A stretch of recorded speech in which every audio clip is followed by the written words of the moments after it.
Lundi 30 décembre 2019, nous sommes à 48 heures pratiquement de la nouvelle année 2020. Merci à vous d'être devant vos postes téléviseurs pour cette édition de la mi-journée sur la DRTV Internationale. Bienvenue à tous.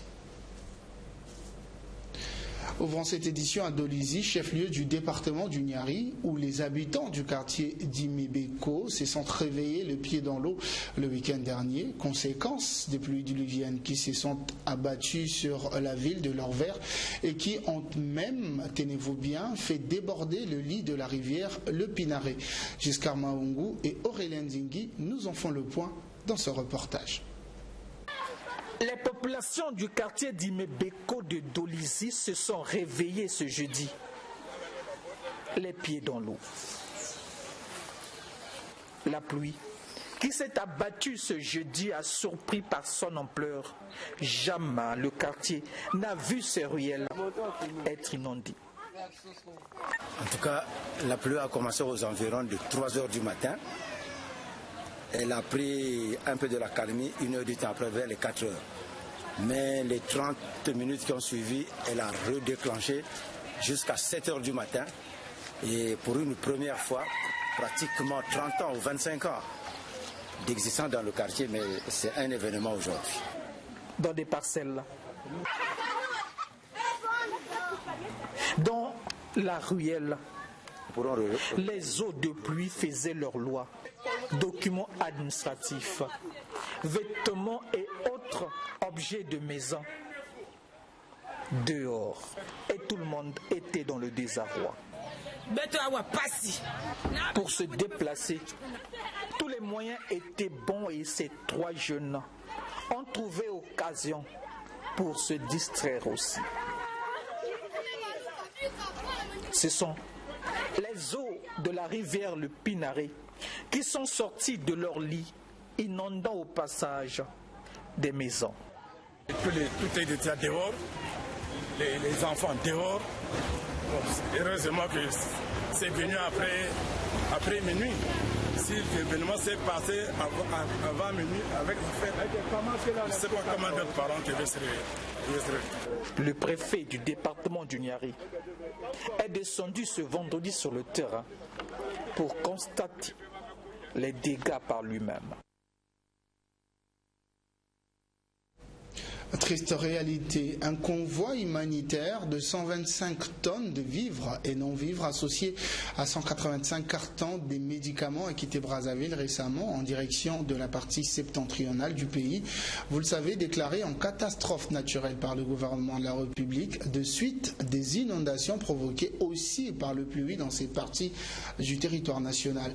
Il s'agit du deuxième convoi destiné donc aux localités comme Wesso, Chikapika, Mpouya, Makwa et bien d'autres, qui a pris le départ par la route à l'Institut de jeunes sourds en présence du ministre des Affaires sociales et de l'Action humanitaire. Le point avec Léonie Tchoumou et Gingolo. C'est un deuxième convoi humanitaire à destination de la zone nord du pays, après le premier convoi qui a pris le départ le 24 décembre dernier au port autonome de Brazzaville. 125 tonnes de vivres et non-vivres et 185 cartons de médicaments et produits pharmaceutiques pour venir en aide aux populations sinistrées victimes des inondations dans les localités de Chikapika, Makwa, Wesso, Pouya et bien d'autres. Ce convoi routier a pris le départ samedi à l'Institut des jeunes sourds sous l'œil vigilant de la ministre des Affaires sociales et de l'Action humanitaire. Dans ces 3 camions qui vont aller jusqu'à Wesso, ils vont déposer chaque équipe. Dans les véhicules, vous avez 7 équipes. Dans le bateau, c'est 6 équipes. Donc en tout, 13 équipes. Et ces 13 équipes vont travailler avec les équipes locales. Donc, on va distribuer ce qu'on va apporter, mais les équipes vont aussi évaluer les besoins réels. Parce que ce qui part, l'évaluation était basée sur ce qu'on appelle une évaluation rapide. Et à l'époque, nous étions à 50 000 personnes sinistrées. Et au moment où les équipes partent, nous sommes à plus de 180 000. Avant le départ, Antoinette Ndinga-Nzondo a exhorté les chefs d'équipe à travailler de connivence avec les autorités locales pour la réussite de cette action. Pour rappel, 400 millions de francs CFA ont été mis à la disposition du ministère des Affaires sociales et de l'Action humanitaire pour assister 50 000 victimes des inondations, conformément à l'évaluation dite rapide faite dès la survenue de cette catastrophe naturelle. La deuxième évaluation fait état de 180 000 sinistrés actuellement. 6 équipes par voie fluviale et 7 équipes pour ce convoi qui vient de prendre la route. Puis avant le départ de ce convoi, justement, Antoinette Ndinga-Nzondo les a exhortés à travailler ensemble, vous l'avez écouté, avec les équipes locales et surtout à remettre aux ayants droit ce qui leur est destiné. Je vous propose d'écouter à nouveau la ministre des Affaires sociales. Elle est au micro de Léonie Tchoumo. Vous allez travailler comme une équipe. Discipline, discipline, discipline et encore discipline. Vos problèmes, vous les laissez ici à Brazzaville. Mais là-bas, vous allez pour travailler, pour aider des gens qui ont besoin d'aide. Vous avez des vivres, ce que vous appelez en termes humanitaires, vivres, non-vivres et des médicaments. Les médicaments, avant de les mettre quelque part, il faut que vous soyez sûr que ces médicaments ne vont pas disparaître pour se retrouver chez quelqu'un qui va les vendre après. Vous avez le détail des médicaments, parce que les médicaments disparaissent souvent. Et après, les gens viennent, ils sont malades, on leur dit de payer, alors que c'est gratuit. Donc faites très, très, très attention.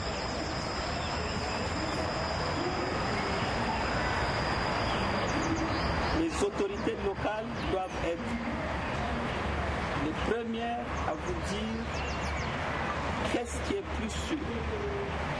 Est-ce le centre de santé ou alors chez le sous-préfet? C'est vraiment la cohésion. Vous allez fonctionner comme des équipes. Chaque équipe est une équipe. L'équipe, c'est pas ceux qui viennent de Brazzaville. L'équipe, c'est ceux qui viennent de Brazzaville et ceux qui sont là-bas. Voilà qui est dit. Autre chose à présent, les panels de syndicalistes des ministères d'enseignement s'est réunis samedi dernier dans la capitale pour faire le point des engagements réitérés par le gouvernement vis-à-vis des enseignants depuis la fin de la grève de 2013 jusqu'à ce jour. Au sortir de cette réunion, ce panel a pris quelques recommandations, notamment le règlement au cas par cas des situations administratives des agents civils de l'État dont les salaires ont été suspendus. Irma Okonziou et Jean-Jaurès Sekomba. C'est une rencontre qui a permis aux membres du panel de faire le bilan à mi-parcours, mieux une autopsie sur certains engagements pris par le gouvernement. Engagements au sujet de quelques points énumérés dans leur cahier de charges, ce depuis la fin de la grève des enseignants de 2013 jusqu'à ce jour. Parmi les 5 points, il y a celui de l'allocation des quotas dérisoires de recrutement des enseignants prestataires bénévoles, volontaires et finalistes des écoles de formation professionnels de l'enseignement, lesquels quotas qui ne permettent pas la résolution définitive de l'épineuse question du déficit en personnel enseignant actif dans les écoles jugées criards et la suspension unilatérale du paiement des rappels de soldes d'activité dus aux enseignants sans motif réel, ce depuis 2014. Afin de maintenir serein le climat scolaire en cette nouvelle année 2020, le panel des syndicalistes des ministères des enseignements a fait quelques recommandations favorables aux enseignants. Le gouvernement sait ce que nous avions retenu avec eux. Nous faisons là état des recommandations. Quand nous parlons des recommandations, vous connaissez la valeur juridique d'une recommandation. Donc, les recommandations ont été prises par le Comité national du dialogue social. Non, nous osons croire que, une fois de plus, le gouvernement doit comprendre que les enseignants aussi ont été induits de patience. Ils ont compris qu'il fallait quand même que les enfants partent à l'école. Voilà, l'année finie, il n'y a pas eu grève. Donc il faut que l'année qui commence soit quand même meilleure aussi pour tous, que le gouvernement sache que ces revendications-là aussi ne doivent pas être là, éternelles, et qu'on organise chaque fois les conférences de presse pour les mêmes choses. On doit évoluer, on ne doit pas être comme les oiseaux qui font que les mêmes nids. Donc il faut qu'on évolue, que le gouvernement mette en application ces revendications. Ici, de noter qu'en dehors de ces recommandations s'ajoute également la publication de l'arrêté interministériel fixant les montants des primes et indemnités dues aux enseignants, ce conformément aux articles 54 et 55 du statut particulier des agents et cadres de l'éducation nationale et le paiement intégral de la prime d'enracinement.